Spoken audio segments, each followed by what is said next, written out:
So, that's it. We've finally reached number one. But if it isn't the gorillas, what is your favourite Attenborough moment? At number one, with nearly a quarter of the UK TV audience vote, it's that extraordinary mimic, the lyrebird. The sequence with the lyrebirds I particularly love because I have actually heard that going on.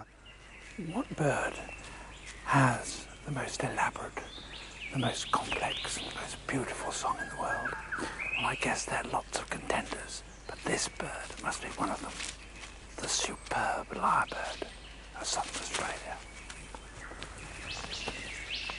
To persuade females to come close and admire his plumes, he sings the most complex song he can manage, and he does that by copying the songs of all the other birds he hears around him, such as the kookaburra.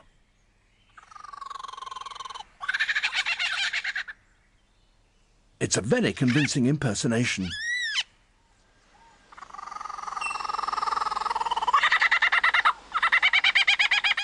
Even the original is fooled.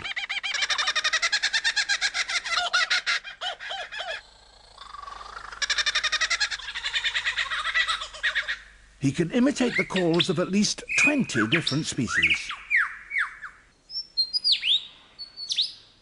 He also, in his attempt to outsing his rivals, incorporates other sounds that he hears in the forest. When I first heard the noises, I thought, though, somebody's chopping wood or a car horn's going off.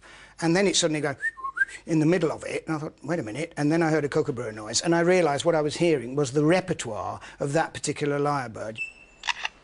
That was a camera shutter.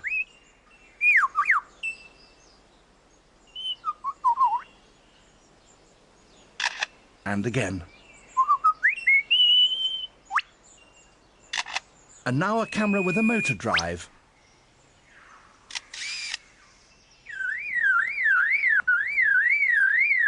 And that's a car alarm.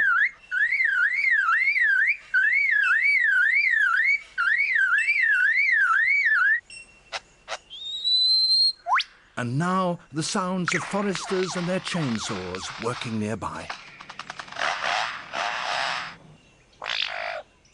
Each individual bird has a different repertoire, of course it does, you know, although certain noises do recur.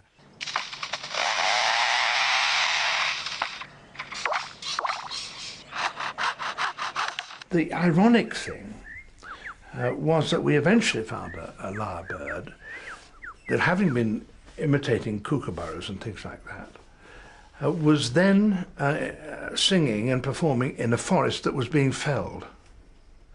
So it was singing of its own doom because it actually imitated the sound of chainsaws cutting down its own home.